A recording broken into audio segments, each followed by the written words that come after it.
სახელმწიფო უსაფრთხოების სამსახური და უჩა მამაცაშვილი სავარაუდოდ საქართველოში მფარველობს თაღლითურ ჯგუფს.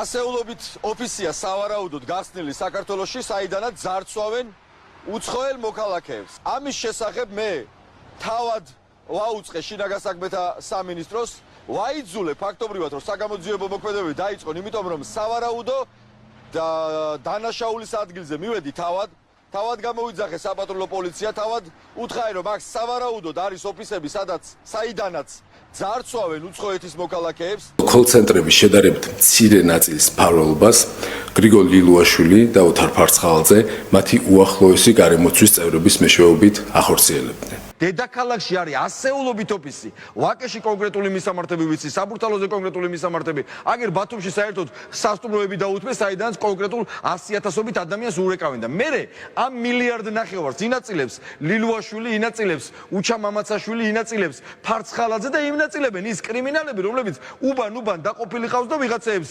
მიქაძეებს რაღაცა რამდენიმე ოფისი აქვს იქ ვიღაცეებს და ჯგუფის სხვა წევრები გიორგი მიქაძე, დავით მიქაძე, ირაკლი სეხნიაშვილი და მიხეილ ჩოხელი ოთარ ფარცხალაძისა და მისი გავლენების მეშვეობით უზრუნველყოფდნენ კოლ-ცენტრის დანაშაულებრივი საქმიანობის მფარველობას. ამასობაში ეს ხალხია თქვენ თუ ზეთი გაგიძვირდათ, იცოდეთ რომ შვიდათ იყავით მილიარდები იშოვა ბიძინა ივანიშვილმა. გაგიძვირდათ რაღაცა ფეხსაცმელს ვერ ყიდულობთ ბავშვისთვის ზამთარში თოლში რო გავიდეს, არა უშავს. ფარცხალაძე და ლილუაშვილი არიან ძალიან კარგად და მათ ოჯახებს არაფერი არ ემუქრებათ. აი ეგ ამ რეალობაში გვაცხოვრებენ და ამიტომაც აი რომ ეკონომიკა ჩამოქცეულია. ფეხებზე კიდიან. ამათვის ეკონომიკური დოვლათიც არის შექმნილი, კარგადაც არიან, მალდივებზეც დაისვენებენ, სხვადასხვა ქვეყნებში სასახლეებსაც აიშენებენ, აქაც კარგად მოეწყობიან.